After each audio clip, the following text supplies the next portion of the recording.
return at the appointed time, Sarah will have conceived and brought forth this child.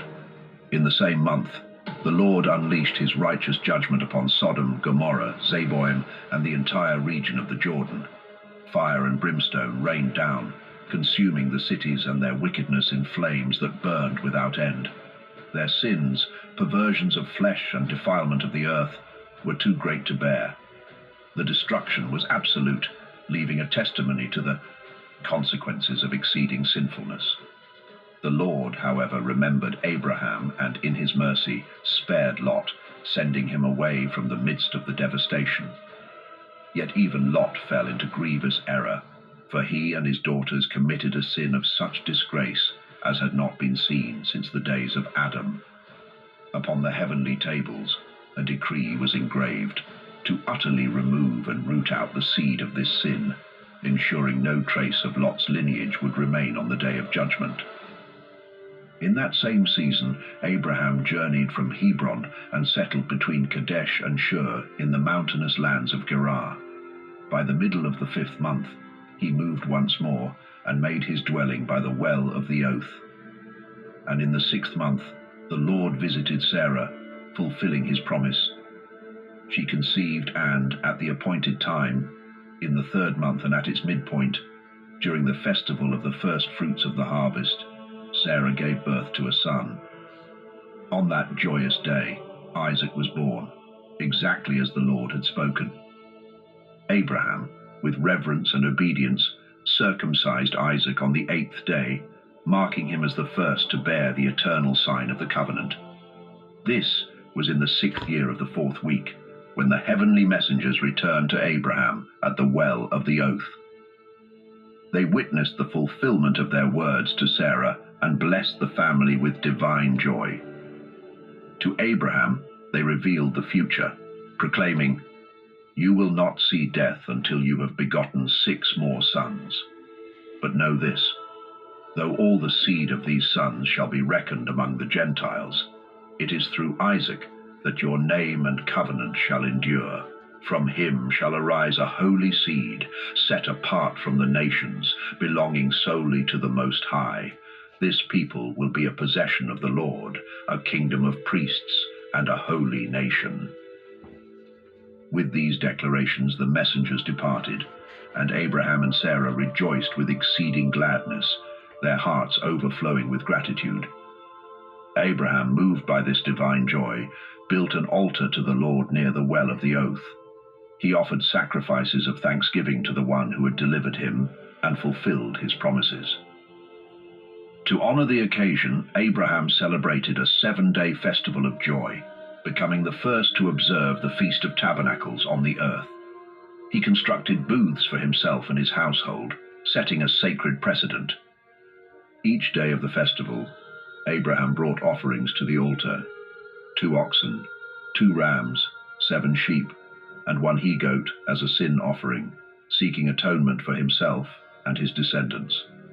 As a thank offering, he presented 7 rams, 7 kids, 7 sheep, and 7 he-goats, along with their grain and drink offerings. The fat of these sacrifices was burned upon the altar as a fragrant offering to the Lord, a pleasing aroma that ascended to heaven. Morning and evening, Abraham offered fragrant substances upon the altar: frankincense, galbanum, stacte, nard, myrrh, spice, and costume, each crushed and mixed in equal parts to create a pure and holy incense. For 7 days Abraham celebrated with all his heart and soul, joined only by those in his household, for no strangers or uncircumcised were allowed in this sacred observance. Abraham blessed the Creator, exalting the one who had made him and called him to righteousness. He praised God for raising a holy seed through him, one destined to reflect the image of the Maker. This festival, he declared, was the festival of the Lord, a celebration of joy pleasing to the Most High. He honored it by taking branches of palm trees, the fruit of goodly trees, and leafy boughs, circling the altar 7 times each day, singing praises to God with unbridled thanksgiving. The heavenly messengers, watching, blessed Abraham and his descendants for all generations. They recorded the festival on the heavenly tables as an eternal ordinance for Israel. Celebrate this feast for 7 days in the 7th month, dwelling in booths, crowned with wreaths, and rejoicing before the Lord. This statute shall endure forever, binding Israel to the Lord as his chosen people. And so Abraham, the father of faith, walked with God, his life a testimony of obedience and joy in the presence of the Almighty. In the first year of the 5th week of this Jubilee, Isaac, my beloved son, was weaned. It was a moment of great joy and celebration for me, for I had waited so long for this day. In the 3rd month, on the very day of his weaning, I prepared a grand banquet in his honor. I called together my household, my servants, and all those who had been with me through the trials and triumphs of my life. We gathered in joy, for my heart was full, and I thanked the Lord who had blessed me with a son at last. Before me stood Ishmael, the son of my maidservant Hagar, and I could not help but smile as I watched him, this son of mine, born of a different mother, playing and dancing before me. My heart swelled with love and pride. God had not left me childless. He had given me seed, and through Isaac, my name would endure. I thanked God with all the passion of my soul, for I had seen my sons with my own eyes. But then Sarah saw Ishmael playing and rejoicing with me, and something stirred within her, a jealousy that I could not ignore. She came to me, her eyes filled with unease, and said, "Cast out this bondwoman and her son, for the son of this bondwoman shall not share in the inheritance with my son Isaac." Her words struck me like a sword, and my heart was heavy with sorrow. I looked upon Ishmael, my son, and the woman who had borne him, and I was torn. To cast them away seemed a cruel thing to do, yet I could not ignore the pain in Sarah's heart. As I stood in turmoil, wrestling with the weight of her words, the Lord spoke to me in my grief. "Do not let this thing trouble you, Abraham. Do not let your heart be weighed down with sorrow. Listen to Sarah, for in Isaac shall your name and seed be called. But as for the son of Hagar, I will make him a great nation, because he is your seed." In obedience to the Lord, I rose early the next morning, my heart heavy yet resolute. I took a loaf of bread and a bottle of water, and I gave them to Hagar, placing them upon her shoulders. I sent her away with my son, my heart breaking at the thought of what I had done. She left, wandering through the wilderness of Beersheba, her heart filled with fear and uncertainty. But soon the water in the bottle was spent, and my son, weary from the journey, could not continue. His thirst overtook him, and he collapsed. Hagar, desperate and distraught, took him in her arms and placed him under the shade of an olive tree. She could not bear to watch her child die, so she moved away from him, sitting at a distance, her heart in agony. She wept bitterly, and as the tears fell from her eyes, she cried out to God, "Let me not see the death of my child." But God, in his mercy, sent one of his holy angels to her. The angel called out to her, "Why are you weeping, Hagar? Arise, take the child and hold him in your arms, for God has heard your cry and has seen the boy." At that moment Hagar opened her eyes and saw a well of water before her. With a heart overflowing with hope, she filled her bottle and gave her son a drink. She rose, and with renewed strength she set out towards the wilderness of Paran. The boy grew, becoming strong and skilled. He became an archer, and God was with him, guiding his steps. Hagar, in time, took a wife for him from among the daughters of Egypt. He fathered a son, whom she named Nebaioth, for she said, "The Lord was near me when I called upon him." And then, in the 7th week of this Jubilee, in the 1st year of the 7th week, on the 12th day of the 1st month, there was a great voice from heaven that proclaimed, "Abraham is faithful in all that I have commanded him. He has loved the Lord with all his heart, and in every trial he has remained true." Then the prince Mastema, the accuser, came before God and said, "Abraham loves his son Isaac more than anything else. He delights in him above all things. But if he truly loves you, Lord, bid him offer Isaac as a burnt offering. Command him to sacrifice his son, and we will see whether he is faithful to you in all things." The Lord, knowing the depth of my love for him and the trials I had already endured, was not shaken by this challenge. He knew that I had been tested in countless ways. I had been tested through famine, through the wealth of kings, and through the painful separation from my wife Sarah when she was taken from me. I had been tested with circumcision, with the sending away of Hagar and Ishmael, and in every trial I had remained steadfast. My soul was never impatient, my heart never slow to act. I had trusted in God with all my being, and he knew that I loved him above all else. The voice of the Lord called out, "Abraham, Abraham." With reverence and trembling, Abraham answered, "Here I am." Then the Lord spoke again, saying, "Take your beloved son, the one you love, Isaac, and go to the highlands. There on a mountain I will show you, offer him as a burnt offering." Early the next morning, Abraham rose and prepared for the journey. He saddled his donkey and took 2 of his young servants and Isaac, his son. He split the wood for the burnt offering and set out toward the place the Lord had spoken of. For 3 days they traveled, their steps heavy with purpose. At last Abraham looked up and saw the mountain from a distance. When they arrived near a well of water at the mountain's base, Abraham turned to the young men and said, "Stay here with the donkey. The boy and I will go ahead to worship, and after that we will return to you." He then placed the wood for the burnt offering on Isaac's back, while he himself carried the fire and the knife. Together, father and son ascended the mountain in silence. As they climbed, Isaac broke the quiet, his voice filled with curiosity. "Father?" he called. Abraham replied, "Here I am, my son." Isaac continued, "We have the fire and the wood, but where is the lamb for the burnt offering?" Abraham answered with steady resolve, "God will provide for himself a lamb for the burnt offering, my son." They walked on together, approaching the sacred place the Lord had designated. Upon reaching the summit, Abraham built an altar, carefully arranging the wood upon it. Then, with profound anguish yet unwavering faith, he bound Isaac and laid him atop the wood on the altar. With the knife in his hand, he stretched forth his arm, prepared to carry out the command of the Almighty. At that moment, a voice rang out from heaven calling, "Abraham! Abraham!" Startled, Abraham paused and responded, "Here I am." The voice continued, "Do not lay a hand on the boy. Do not harm him in any way. For now I know that you fear the Lord, because you have not withheld your son, your only son, from me."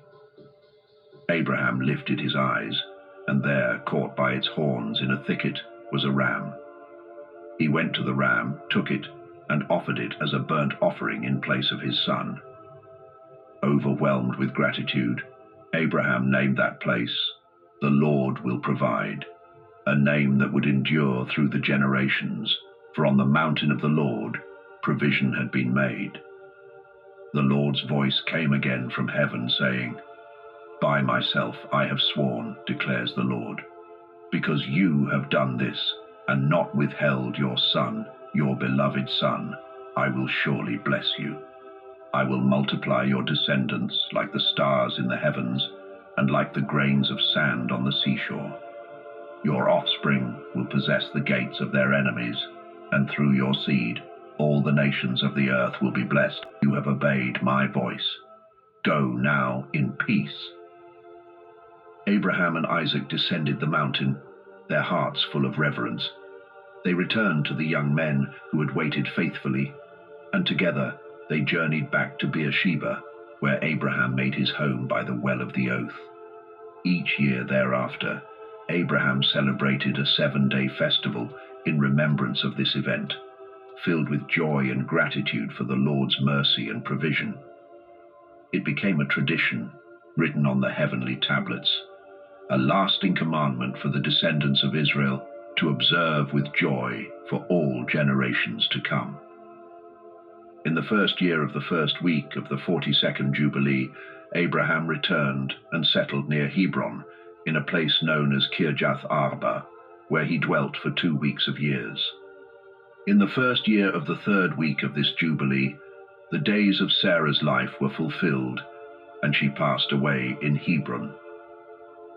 Abraham, heart heavy with sorrow, went to mourn for her and to bury her. And in that moment, the Lord tested Abraham's spirit to see whether he would become impatient or speak rashly. Yet Abraham remained patient and unshaken, his heart steady even in grief. With grace and a humble spirit, he spoke to the children of Heth, seeking a place to bury his beloved wife. And the Lord, in his mercy, granted Abraham favor in the sight of all who beheld him. With gentle words, Abraham requested a burial site, and the sons of Heth offered him the land of the double cave near Mamre, which is Hebron, for the price of 400 pieces of silver. They insisted, "Take it for nothing, good sir," but Abraham refused. He would not take the land without paying the full price, for he knew the value of the land was great. With dignity, he offered the silver, bowed twice before them, and with reverence, he buried Sarah in the double cave, as the Lord had provided. Sarah's life spanned 127 years, 2 jubilees, 4 weeks and 1 year. These were the days of Sarah's life, a woman of great faith and honor. This was the 10th trial Abraham faced, and once again he proved faithful, patient in spirit, and steadfast in his devotion. Though rumors had spread in the land about God's promise to give Abraham and his seed the land as an inheritance, he did not let such matters trouble his heart. He asked only for a place to lay his dead to rest, showing that his faith in God was unshakable. He was, as the scriptures say, the friend of God, and his name was written in the heavenly records. In the 4th year of the Jubilee, Abraham sought a wife for his son Isaac. Her name was Rebekah, the daughter of Bethuel, son of Nahor, Abraham's brother. Rebekah was also the sister of Laban. Abraham, still full of life, took a third wife named Keturah, a woman from among his household servants. Hagar, whom he had once taken as a wife, had passed away before Sarah. Keturah bore Abraham 6 sons, Zimram, Jokshan, Medan, Midian, Ishbak, and Shua, all within 2 weeks of years. In the 6th week, in the 2nd year of that week, Rebekah gave birth to twin sons, Jacob and Esau. Jacob was gentle and upright, while Esau was a wild and untamed man, a hunter, fierce in his ways. Jacob, in contrast, preferred the quiet of the tents. As the boys grew, Jacob was taught the ways of writing, but Esau, devoted to the wilderness, was not. Esau learned the arts of war, and all his deeds were fierce. Abraham, seeing the ways of both sons, loved Jacob, while Isaac's heart was drawn to Esau. Abraham, knowing that God had chosen Jacob to be the bearer of his promise, called Rebekah to him and shared his wisdom. He knew she loved Jacob deeply, far more than Esau, and so he instructed her with great care. He said to her, "My daughter, watch over Jacob, for he will carry my legacy upon the earth. He shall be a blessing to all the children of men, and the glory of the whole seed of Shem. I know the Lord will choose him above all the peoples of the earth to be a possession for himself. Isaac, my son, loves Esau more than Jacob. But I see that your heart belongs to Jacob, and that is good. Show him even more kindness, and keep your eyes upon him in love, for he will be a blessing to us, bringing joy to the earth for all generations to come. Let your hands be strong, and let your heart rejoice in your son Jacob, for I have loved him far beyond all my sons. His descendants will be blessed forever, and his seed will fill the earth. If a man can count the grains of sand upon the shore, then so too will his descendants be numbered." And Abraham, filled with solemnity, spoke to Jacob, his beloved son, and in the sight of Rebekah, his devoted wife, he kissed him tenderly. With a voice full of blessing, he declared, "Jacob, my son, whom my soul loves beyond measure, may the Almighty bless you from above the heavens, and may he bestow upon you all the blessings he granted to Adam, to Enoch, to Noah, and to Shem. May all the promises God made to me be fulfilled through you and your descendants, enduring for all generations, as long as the heavens are above the earth. And may no evil spirit, no force of Mastema, ever rule over you or your seed, turning you away from the Lord, who is your God, now and forever. May the Lord be your father, and you be his firstborn son, a light unto the people of the earth. Go in peace, my son."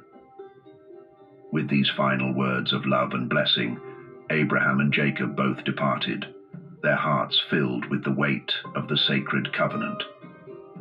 Rebekah, with a mother's heart, loved Jacob dearly, more deeply than she ever loved Esau. But Isaac, in contrast, loved Esau, his firstborn, with a devotion that far exceeded his affection for Jacob. And in the 42nd Jubilee, in the first year of the 7th week, Abraham called upon Ishmael, the 12 sons he had with Hagar, Isaac with his 2 sons, and the 6 sons born to Keturah, along with their children. Abraham, seeing the generations gathered before him, commanded them all to follow the way of the Lord. He urged them to walk in righteousness, to love one another, and to uphold justice and integrity in all their dealings with mankind. He instructed them to circumcise their sons as a sign of the covenant God had made with them, and to remain steadfast in the path that the Lord had set before them, never straying to the right or to the left. Abraham warned them,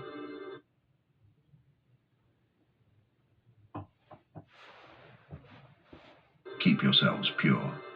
Do not indulge in fornication or uncleanness. Renounce such wickedness from among you. If any woman or maid commits fornication, burn her with fire, for such acts bring great shame. Do not allow your hearts and eyes to follow after such things, nor marry from the daughters of Canaan, for their seed will be rooted out of the land." He continued, "Remember the judgment that befell the giants and the Sodomites. Their wickedness led them to ruin, destroyed by fire because of their vile acts of fornication and corruption. Do not follow in their footsteps, for their end is an example of what becomes of those who defy the Lord." Abraham's voice grew more urgent as he implored them, "Guard yourselves from all forms of sin and impurity. Do not let your name become a curse, nor let your life be a reproach to the earth. Do not allow your sons to fall by the sword, nor let your family be accursed like the cities of Sodom and Gomorrah. I plead with you, my sons, love the God of heaven. Hold fast to his commandments. Do not follow idols, nor be ensnared by the uncleanness of those who worship false gods. Do not make for yourselves idols, whether molten or carved, for they are empty and have no spirit. Those who place their trust in them trust in nothing." Abraham's voice was filled with deep passion and righteousness as he commanded them, "Serve the Most High God and worship him alone. Let your hearts always be turned towards him and walk in his ways. If you do this, he will bless you with mercy, sending rain upon your land, blessing your work and your home, and prospering the fruit of your womb and the yield of your land. The herds of your cattle and the flocks of your sheep will increase, and you will be a blessing to all the nations of the earth. The nations will look upon you with favor, and they will bless your sons in my name, that they may inherit the blessings I have received." Abraham, moved by a father's love and by the weight of God's covenant, gave gifts to Ishmael, to the sons of Keturah, and to all his descendants. Yet he gave everything to Isaac, his true heir, entrusting him with the fullness of the promise that had been made to him. And so it was that Ishmael and his sons, along with the sons of Keturah and their progeny, journeyed forth together, spreading across the land from Paran to the entrance of Babylon, settling in all the vast regions that lay toward the east, where the desert winds whispered their ancient secrets. These diverse peoples, born of different unions but bound by shared bloodlines, mingled among themselves, forging bonds and creating new communities, and they became known by a single name: Arabs and Ishmaelites. In the 6th year of the 7th week of this Jubilee, which marked the year 2057 since the creation of Adam, Abraham, now aged and feeling the weight of his years, called his beloved son Isaac before him. With a heavy heart, knowing his days on earth were drawing to a close, he spoke these words: "I have grown old, my son, and the day of my death is unknown to me. My days are filled, and I have lived them in the service of the Lord, striving with all my heart to follow his will. Throughout my life I have kept him in remembrance, seeking to walk uprightly in all his ways. My soul has rejected the idols of the world, and I have despised those who serve them. My heart and spirit have been wholly devoted to doing the will of him who created me, for he is the living God, holy and faithful, righteous beyond all others. With him there is no partiality, nor does he accept gifts. His justice is perfect, and he brings judgment upon all who break his commandments and scorn his covenant. Therefore, my son, hold fast to his commandments, his laws, and his judgments. Do not walk in the path of wickedness, nor follow the abominations of graven or molten images. Let your heart be pure, and your actions righteous in the sight of the Lord. And let this command be clear: do not eat the blood of any animal, nor any bird that flies in the heavens. If you offer a peace offering, let the blood be poured out upon the altar, and let all the fat be offered with fine flour, mingled with oil, along with a drink offering. These offerings are a sweet-smelling savor to the Lord. Offer the fat of thank offerings upon the altar fire, its belly fat, the fat on the inward parts, the 2 kidneys, and the fat upon them, and on the loins and liver. These must all be offered up as a sweet fragrance to the Lord. The meat shall be eaten that day and the next, but it must not be kept until the 3rd day, for it is not acceptable then, and whoever eats it will bear guilt. Sprinkle salt upon every offering, for the salt of the covenant must not be lacking in any of your sacrifices before the Lord.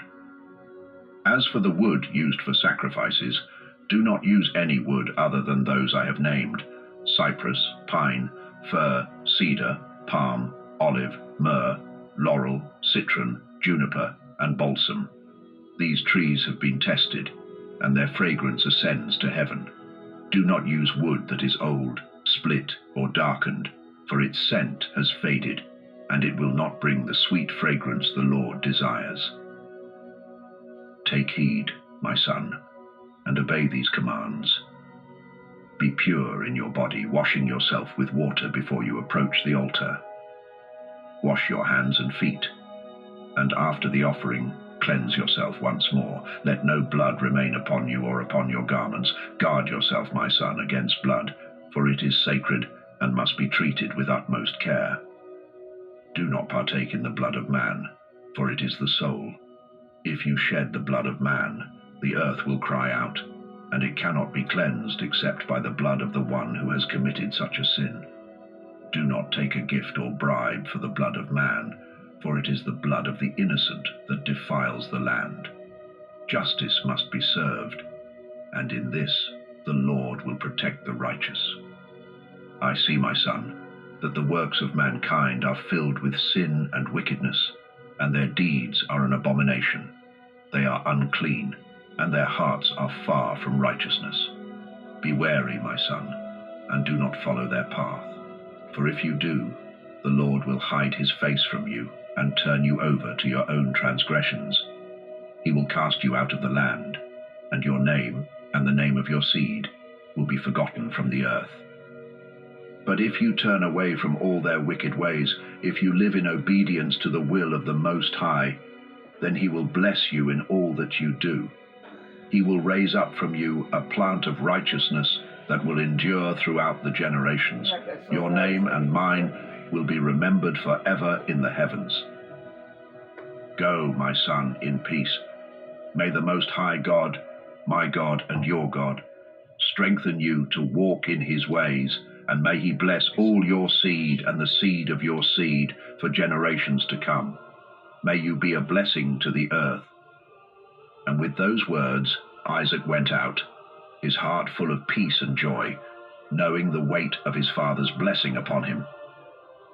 In the second year of the 44th Jubilee, during the first week, when Abraham's life was drawing to a close, Isaac and Ishmael journeyed from the well of the oath to celebrate the Feast of Weeks, the festival of the first fruits of the harvest, with their father. Abraham, who had longed for this moment, rejoiced at the sight of his two beloved sons together. Isaac, whose wealth and possessions were vast in Beersheba, often made journeys to inspect his holdings, only to return to his father's side. During one such visit, Ishmael also came to see his father. The two sons arrived together, and Isaac, ever faithful, offered a sacrifice on the altar that his father had built in Hebron. The smoke of the sacrifice rose as Isaac gave a thank offering, preparing a joyous feast before Ishmael, his brother. Rebekah, Isaac's wife, took the first fruits of the land, freshly harvested grain, and baked new cakes. She entrusted Jacob, her son, to carry them to Abraham, that he might eat and bless the Creator of all things before he passed from this world. Isaac, too, sent a special thank offering with Jacob, hoping his father would partake and be blessed once more. Abraham, now nearing the end of his days, sat before the offerings and partook of the food and drink provided. He lifted his eyes to the heavens and blessed the Most High God, Creator of heaven and earth, the giver of all the good things upon the earth, and the one who nourishes mankind so they might bless his name. O Lord, my God, Abraham declared, his voice filled with gratitude, I give thanks unto you, for you have granted me to see this day. I am now 175 years old, an old man full of days. All my days have been filled with peace. The sword of my adversaries has never overpowered me, and you have been with me all the days of my life, guarding me and my children. Your mercy and your peace, O God, be upon me and my descendants. May they be a chosen nation, a holy inheritance, set apart from all the nations of the earth, from generation to generation. Then, calling for Jacob to come near, Abraham looked upon his grandson with eyes full of love and blessing. My son Jacob, Abraham said, his voice soft but strong, may the God of all creation bless you, strengthen you to walk in righteousness, and guide you to do his will. May he choose you and your seed, that you may become a people set apart for his inheritance forever. Come close, my son, and kiss me. Jacob, moved by his grandfather's words, drew near and kissed Abraham, his heart swelling with love. Abraham's eyes shone as he spoke again, his voice full of authority and compassion. Blessed be you, my son Jacob, and all the children of the Most High God. May God give you a righteous seed, and may some of your descendants be sanctified in the midst of the earth. May the nations serve you, and may all people bow before your descendants. Be strong, my son, and rule over all the descendants of Seth. Then your ways and the ways of your children will be justified, and you will be a holy nation, a nation that is set apart. May the blessings of the Most High God rest upon you, the blessings he gave to Noah and to Adam, that they may remain upon the head of your seed for generations without end.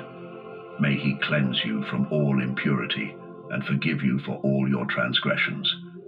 May he strengthen you, bless you, and grant you the inheritance of the earth. May he renew his covenant with you, and may you be his people forever, as he is your God, forever and always.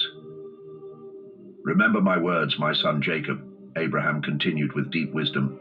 Follow the commandments of your father Abraham. Separate yourself from the nations. Do not eat with them, and do not follow their works. Do not associate with them, for their ways are unclean, polluted, and abominable in the eyes of the Lord. They sacrifice to the dead and worship evil spirits. They eat over graves, and their works are vanity. They do not understand, nor do they see the error of their ways. They bow down to pieces of wood and to stones, calling them gods, yet they have no heart. Be cautious, my son Jacob, and avoid their error. May the Most High God protect you from their uncleanness and their lies. May he deliver you from their path and keep you from their destruction. Do not take a wife from the daughters of Canaan, for their seed will be rooted out from the earth. Canaan's descendants will perish because of the transgression of Ham, and none of his line will be saved on the day of judgment. As for idolaters and the profane, there will be no hope for them in the land of the living. They will descend into Sheol, the place of condemnation, and there will be no remembrance of them. Just as the children of Sodom were taken from the earth, so will all idolaters be cast away. Do not fear, my son Jacob, nor be dismayed. The Most High God will preserve you from destruction. He will guard you from the paths of error and keep you from harm. This house I have built, the house of Abraham, will stand forever. It is yours and your descendants' inheritance for all generations. Through you, my son, will my name be established before God forever. And with these final words, Abraham ceased his blessing and commands. Jacob lay beside him that night, his heart filled with love and joy. He rested in the embrace of his grandfather, receiving the fullness of his affection. Abraham kissed him 7 times, his heart swelling with pride and tenderness for the son of his beloved Isaac. The Most High God, the Creator of all, Abraham whispered, who brought me from Ur of the Chaldees and gave me this land as an everlasting inheritance, I bless him forever. Blessed be the Lord who has given me the grace to see this day. Abraham, his voice full of warmth, spoke again. My son, whom I love with all my heart, may the grace and mercy of the Most High God rest upon you and your descendants forever. Never forsake them, O Lord, and let your eyes remain open to them, that they may be preserved, blessed, and sanctified as your holy people. May your covenant and your grace be upon them for all generations. And Abraham, in his final moments, gently placed 2 of Jacob's fingers upon his eyes. He then lifted his voice in a quiet blessing to the God of gods, before covering his face, stretching out his feet, and peacefully surrendering to the eternal rest of death. His soul was gathered to join his ancestors, leaving this world behind. Meanwhile, Jacob remained nestled in his grandfather's embrace, unaware that Abraham had already passed into eternity. But when Jacob eventually awoke from his sleep, a cold, lifeless stillness gripped him. He gazed upon Abraham's form, now as cold as stone, and called out in panic, "Father, Father." But no response came, and in the heavy silence, Jacob realized the dreadful truth. His grandfather was gone. Rushing from his place beside Abraham, Jacob ran swiftly to his mother Rebekah and told her of the tragedy. In turn, Rebekah went to Isaac in the night, and together they hastened to the place where Abraham lay. Jacob carried a lamp in his hand, and as they entered, they found Abraham's body, still and lifeless, confirming that the great patriarch had indeed departed. Overcome with grief, Isaac fell to the lifeless form of his father. His heart broke, and with tears flowing freely, he kissed Abraham's cold face. A mournful sound filled the house of Abraham, as Ishmael his son arose and joined his brothers in sorrow. Weeping bitterly, he mourned the loss of his father, and all those who loved Abraham joined in the great lamentation. Isaac and Ishmael, with their sons, carried Abraham to the double cave, near Sarah, his beloved wife, and laid him to rest. For 40 long days they mourned together, a great weeping rising from the household, a testament to the love and reverence they held for their father. At last, the days of mourning were concluded. Abraham had lived 3 jubilees and 4 weeks of years, 175 years, his days full and complete, a life spent in faith, wisdom, and strength. He was old, yet full of days. For the forefathers, life had once stretched across 19 jubilees. But after the great flood, human life began to shorten, and generations grew old with alarming swiftness. Their days became filled with sorrow, trials, and the stain of wickedness. But Abraham had been different. In his righteous ways, he had lived a life pleasing to the Lord, walking in holiness and truth. And yet even he did not complete 4 full jubilees before his days were filled to the brim, and he departed from the earth, his work done. And from that time onward, the generations to come would find their lives slipping away quicker than ever before. No longer would a man live even 2 jubilees. Knowledge would fade from their minds, and understanding would vanish with the passing of years.